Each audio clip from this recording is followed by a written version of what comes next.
Foodie friend, it's time to make some Escovitched lobster tails.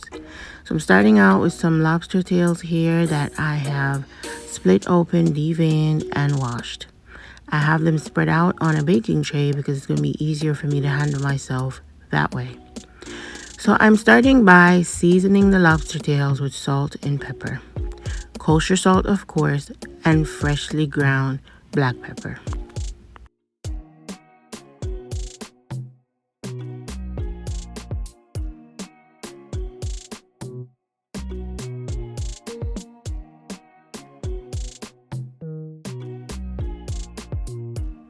It's very rare that you will see people frying lobster, but it's really delicious and it helps to develop the sweetness of the meat. So we're going to flash fry our lobster, meaning fry it very, very quickly. Now the trick to frying lobster is using super light flour. Now you can use 00 flour if you can find it, but it's probably easier to find cake flour. Cake flour is 20 times finer than all-purpose flour. So it's going to be a nice light dusting almost on the lobster. It's not going to weigh down the meat, and you won't be eating fry batter, you're going to be eating lobster.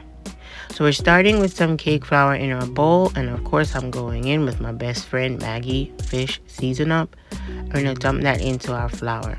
I'm going to continue to season the flour because that's where a lot of the flavor is going to come in this dish. The next thing I'm putting in here is Old Bay. I love Old Bay. It's great on seafood. And so if you want to skip the Maggie altogether, you can just use straight Old Bay in this dish.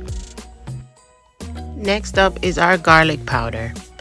Where would we be without garlic powder? I mean, it's just one of the greatest things in the world. And later on, maybe in our next kit, I'll teach you how to make your own garlic powder. Of course, the next best thing on earth is onion powder. So we're putting some of that down into our flour as well. The next thing we're going to add is some fresh cracked pepper to this. And then we're gonna mix this all up.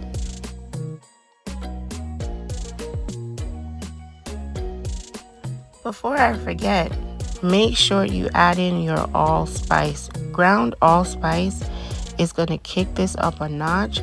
We're not using too much because it's very strong. Make sure you combine it well.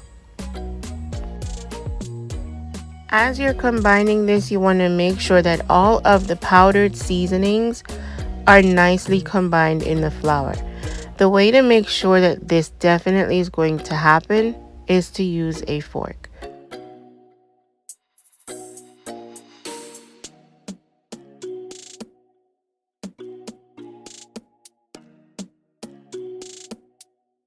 Once the flour is ready, heat your oil in a deep fryer, and you're going to flour your lobster liberally, dust off the excess, and drop them into the oil. The oil should be at about 375 degrees because this is a flash fry. So you want to do this in the hottest oil possible because it's not going to be in there for very long. If you don't have a deep fryer, don't worry about it. Use a large pot and fill it all the way up with oil, not to the edges, but fill it with enough oil so it can function like a deep fryer. You're going to drop 2 lobster tails at a time in the hot oil. Do not do more than 2 because if you do, it will reduce the temperature of the oil and make the meat of the lobster clammy and the breading very soft. We don't want that. We want to keep the breading as crispy as possible. The lobsters will only take a few minutes to fry. Pay attention to the color of the shell and pay attention to the amount of time that the lobster spends in the hot oil. If it is overcooked, it'll be really tough and we don't want that.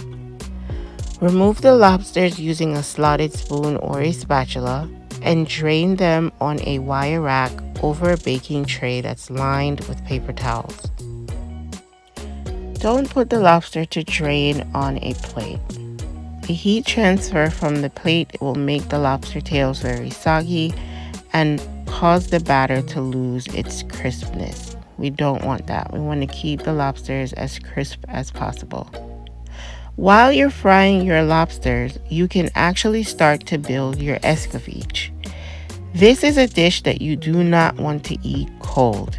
It will not taste the same. So on a separate burner, you can actually start building your escovitch while the lobsters are frying. If you feel like you cannot do two things at the same time, don't worry too much about it.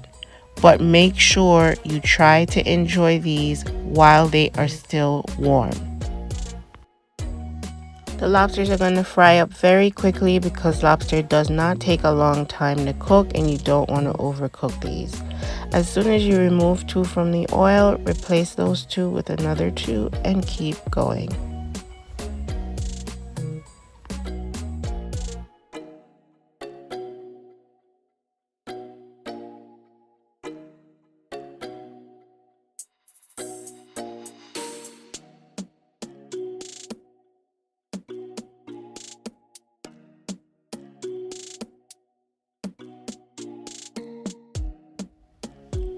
Remove the last pieces from the oil and drain them just like you've done before.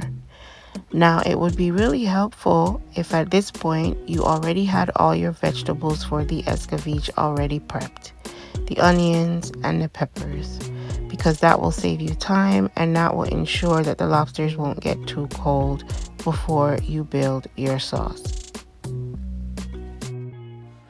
I had a really hard time trying not to eat one of these right away. They smelled unbelievable. I made a double batch of escovitch with carrots in it because I was also doing escovitch fish at the same time. If you're just doing lobster, you do not need carrots in your escovitch.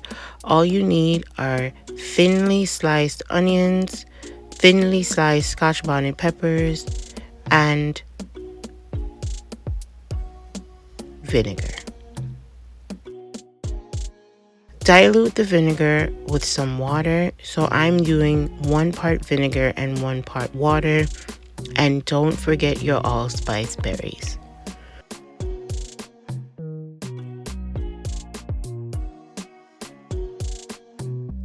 Cover the pan and cook the escovitch until the onions become slightly translucent. You can remove them early from the fire because this is going to keep on cooking even after you've removed it from the heat. So I don't like my onions to be very soft. I prefer them to still have a bite.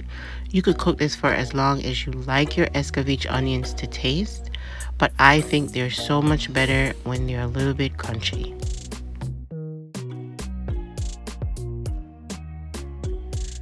Top your lobster tails with the escovitch. Start by just picking up the veggies and topping each tail with a little bit of onion and a little bit of pepper. The onions are going to carry the vinegar with them. You don't need to drizzle any of that vinegar onto the lobster. It may actually destroy the nice crispy batter that you already created. So just allow the onions and the peppers to carry the vinegar for you. And just worry about dressing the lobster tails with the onions and peppers and not so much the sauce. Look at that, guys. They are absolutely perfect. They're nice and crispy. The vinegar and the brininess and the deliciousness of the onions and the allspice and the peppers are going to come together to make such a delicious addition to this dish. You are definitely going to love these lobster tails. Now, I decided to try one of them on camera. I couldn't resist. So I just used a fork to remove the meat from the shell. It should come out nice and easy without too much struggle. Just like that.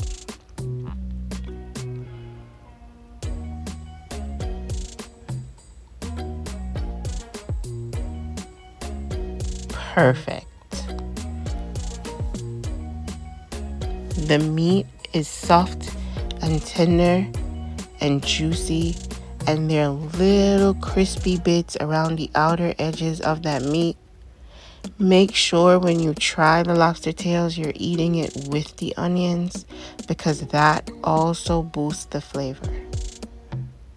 Amazing. These are so good, guys. Happy cooking and happy eating, foodies.